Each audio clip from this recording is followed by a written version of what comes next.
Good morning my dear student. आप सभी का एजुकेशन विद एमकेसी चैनल में स्वागत है।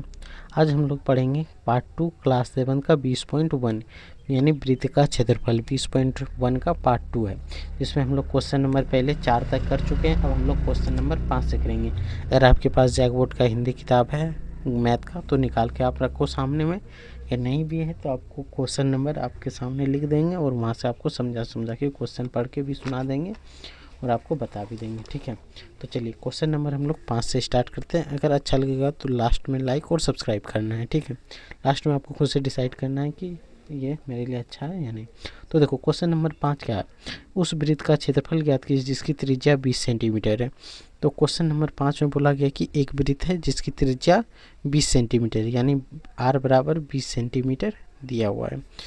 तो यहाँ सबसे पहले एक सर्कल बना लेंगे, इसे यहाँ लिख देंगे r बराबर 20 सेंटीमीटर। हमें निकालना है क्या है, क्षेत्रफल। तो यहाँ सिंपली हम लोग क्या लिखेंगे, वृत्त का क्षेत्रफल। वृत्त का क्षेत्रफल क्या होता है, पाई आर स्क्वायर।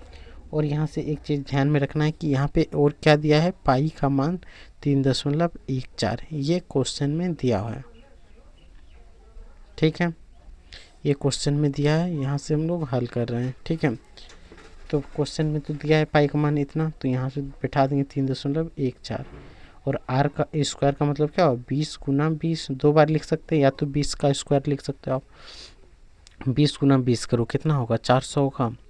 3.14 गुना 400। अब 4 से 100 गुना और 4 चौक 16, 16 6 हाथ बचा 1, 4 एका 4 और 1 5, 4 तिया 12, ये आएगा 2 जीरो है, 2 जीरो यहाँ पे बिठा देना है। ठीक है, अब देखो एक और एक 2 अंक के बाद दशमलव पे, एक और एक 2 अंक के बाद दशमलव यहाँ पे बिठा दो। अब यहाँ सेंटीमीटर है तो सेंटीमीटर स्क्वायर लगा देना है। तो यहाँ से हमारे पास फाइनल आंसर कितना आ जाएगा, इतना सेंटीमीटर स्क्वायर। तो यही हो गया इसका फाइनल आंसर। कोई दिक्कत क्वेश्चन नंबर 6 को समझने में? अगर क्वेश्चन नंबर 6 आपको समझ में आ गया है, सॉरी क्वेश्चन नंबर 5 समझ में आ गया, क्वेश्चन नंबर 6 भी आपको समझ में आ जाएगा आएगा। देखो क्वेश्चन नंबर 6 क्या बोला गया, अब ध्यान से सुनना। वृत्त की त्रिज्या ज्ञात कीजिए जिसकी परिधि दिया हुआ है। इस बार हमारे पास क्या दिया है, परिधि, यानी सी का वैल्यू दिया है कितना। जैसे क्वेश्चन 6 का 1 नंबर में सी बराबर दिया है 44 सेंटीमीटर। सिंपली क्या दिया हुआ है, 44 सेंटीमीटर। तो एक वृत्त बना लेंगे और यहाँ पे लिख देंगे सी बराबर 44 सेंटीमीटर। अब यहाँ सूत्र बैठा दो, वृत्त की परिधि, परिधि बराबर क्या होता है 2 पाई आर। अब देखो यहाँ पे परिधि का मान कितना दिया हुआ है 44, और यहाँ बिठा देंगे 2 गुना पाई का मान 22/7, यहाँ आर 2 से इसको कटा देंगे तो कितना बार में कटेगा, 22 बार में। तो 22 बराबर क्या हो जाएगा, 22/7 गुना आर। अब देखो ये दोनों जब भी बराबर के एक साइड रहे तो भिन्न में रहे तो क्रॉस गुना होता है, ये इससे गुना हो जाएगा, ये इससे गुना हो जाएगा। तो यहाँ से r इज इक्वल टू क्या हो जाएगा, तो यहाँ से गुना हो जाएगा तो 22 गुना 7 बटे ये 22 को 1 से गुना करेंगे तो 22, 22 से 22 कट गया तो r बराबर कितना आ गया 7 सेंटीमीटर। तो फर्स्ट का आंसर क्या होगा 7 सेंटीमीटर। अगर आपको भिन्न का गुना आता होगा ना, आप सरल एकदम आसानी से समझ जाओगे और बना भी लोगे। अब 6 का दूसरा नंबर देखो, दिया है क्या 88 मीटर, 88 मीटर। और ये क्या है, तो परिधि। यहाँ एक वृत्त बना देंगे छोटा सा और लिख देंगे सी बराबर 88 मीटर। सी मतलब सरकमफेरेंस होता है, यहाँ लिख देंगे सी बराबर क्या होता है 2 पाई आर। सी का मतलब क्या हो गया, वृत्त की परिधि। सी बराबर क्या होता है, वृत्त की परिधि। तो यहाँ सी का मान दिया हुआ 88, यहाँ 2 गुना पाई का मान 22/7, आर के जगह पे आर, 2 से 2 इसको कटाएंगे तो कितना बार में कटेगा 44 बार में। अब इससे भी फिर एक बार इसको कटा देंगे, 2 बार में कटेगा, 7 दूना 14, तो आर बराबर 14 सेंटीमीटर। अगर आपका कैलकुलेशन बहुत तगड़ा है तो यहाँ से आप बना लोगे। इस बार जो बताएंगे सबसे सरल भाषा में, ठीक है, जिसमें आपको भी समझ में आ जाएगा। अगर ये दोनों आपको समझ में आ गया, क्वेश्चन नंबर 6 का 1 और 2, तो तीसरा इससे भी और भी सरल बताने जा रहे हैं। ठीक है, तो क्या है 198 सेंटीमीटर, यानी एक वृत्त है जिसकी सी परिधि कितना दिया है इतना सेंटीमीटर। अब यहाँ लिख देते हैं वृत्त की परिधि,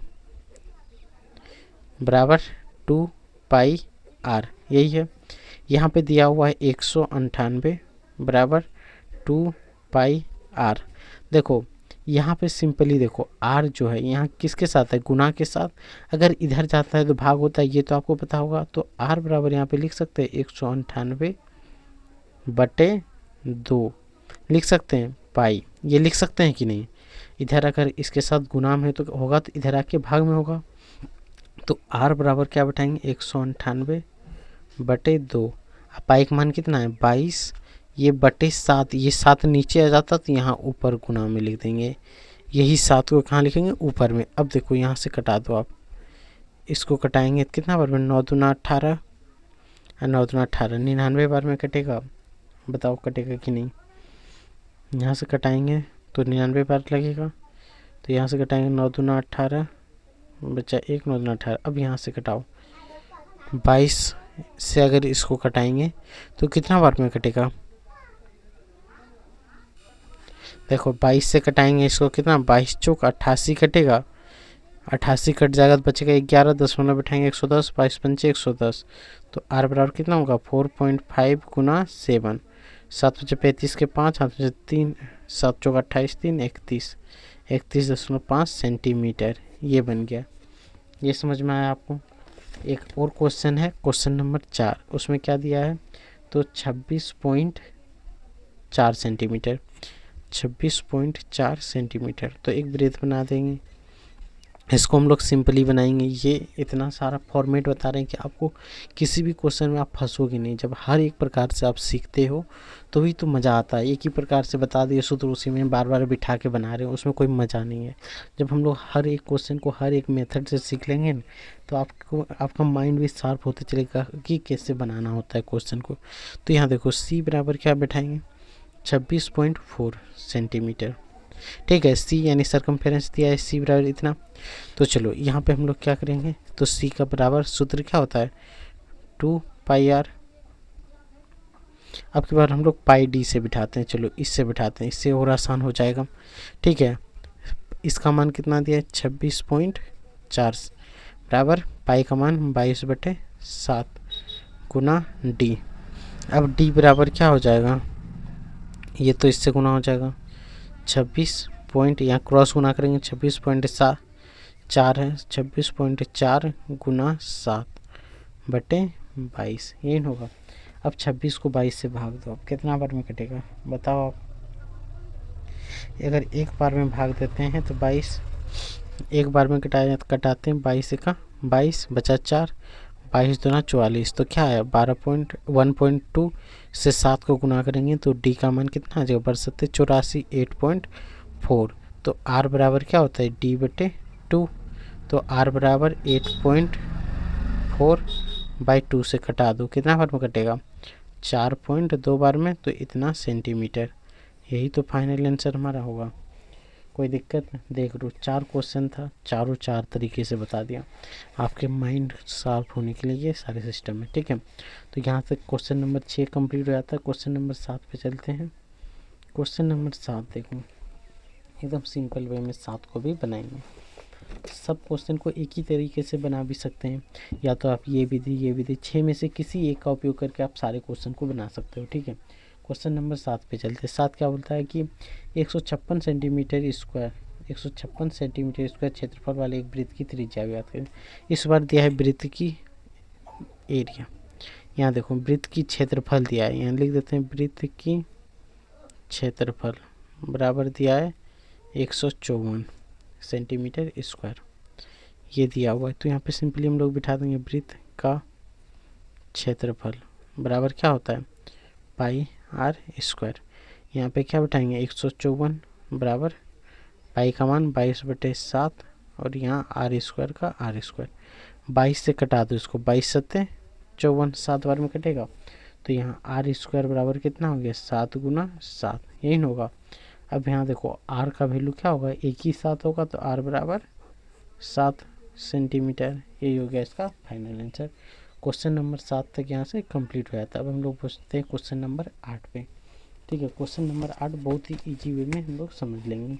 क्वेश्चन नंबर 8 अगर किताब में देखना चाहो तो देख सकते हो कि उस वृत्त का व्यास कितना होगा जिसका क्षेत्रफल इतना है। वृत्त का व्यास निकालने वाला है, क्षेत्रफल दिया हुआ है, तो चलो क्या ही दिक्कत है, पाई का मान दिया हुआ। तो सबसे पहले एक वृत्त बना लेंगे, ठीक है, और यहाँ हम लोग को त्रिज्या लिख देंगे।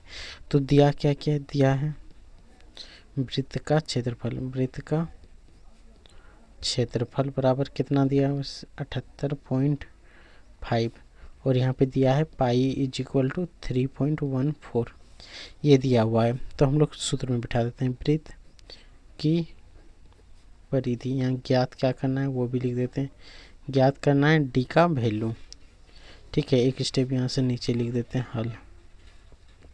क्या लिखेंगे, वृत्त का क्षेत्रफल बराबर क्या होता है, पाई आर स्क्वायर, होता ही नहीं। क्षेत्रफल कितना दिया हुआ 78.5 बराबर इसका मान दिया 3.14 आर स्क्वायर। आर स्क्वायर अगर एक गुना में है तो इधर आके भाग में होगा कि नहीं, तो 78.5 भागा 3.14। अब इसको हम भाग देंगे तो किससे कटेगा आप बताओ, तो यहाँ पे 5 है कि नहीं, आर स्क्वायर बराबर किससे ये कटेगा, आप बताओ, कोई भी बताओ किससे भाग दे जो ये डिवाइड हो जाए। सिंपली आप देखो यहाँ पे भी दशमलव है, यहाँ पे भी दशमलव है, हटा दो, यहाँ एक अंक के बाद यहाँ एक अंक के बाद है, तो यहाँ पे दशमलव एक जीरो लिखा देंगे, दशमलव यहाँ से हट गया क्योंकि यहाँ पे 2 अंक के बाद था, यहाँ एक अंक के बाद था, तो दोनों को बराबर करने के लिए यहाँ एक को जीरो बिठाना पड़ता, तो यहाँ से बिठा दें। अब तो अंतिम में जीरो आ गया, अब तो गुना हम लोग भी करके देख सकते हैं कि 4 पंचे 20, 2 एक 2 नहीं कटेगा, तो किससे कटाएं, तो एक देखो यहाँ से कटाते हैं इसको 700, तो सिंपली हम लोग भाग दे देंगे 314 से 78 50, ठीक है। यहाँ से एक बार में आप कटा दो, एक बार में तो नहीं, 2 बार में कटेगा, 2 बार में कटा दो, 4 दूना 8, 2 एक 2, 3 दूना 6। अब यहाँ देखो एक पे 40 में देंगे 13, 15, 15 में 8 कटेगा तो 7 बचेगा, यहाँ पे कितना बचा 7, 7 में 2 कटेंगे तो 6 बचेगा, और यहाँ पे बचेगा 1, और यहाँ 0, यही होगा। 2 बार में कटाएं, अब 5 बार में अगर कटाते हैं 4 पंचे 20, 5 का 5 2 7, 5 ते 15 1 16, 25 बार में कटा, यानी आर स्क्वायर बराबर 25, तो आर बराबर कितना होगा 5, यानी 25 को क्या लिख सकते हैं 5 गुना 5, तो आर का वैल्यू यहाँ से कितना आ जाएगा 5, यही तो मेरा फाइनल आंसर है। तो क्वेश्चन नंबर अगर 8 तक आपको कंप्लीट समझ में आ गया हो तो चैनल को सब्सक्राइब और लाइक करें। पार्ट 3 में हम लोग पढ़ेंगे 9, 10, 11, 12 4 क्वेश्चन हर एक पार्ट में पढ़ेंगे ताकि वीडियो ज़्यादा लंबा ना हो और आपको क्लियर समझ में आए। बस इसमें इतना ही, अब हम लोग नेक्स्ट वीडियो पे चलते हैं, नेक्स्ट क्लास में नेक्स्ट को करेंगे। ओके बाय, लाइक और शेयर ज़रूर करना है।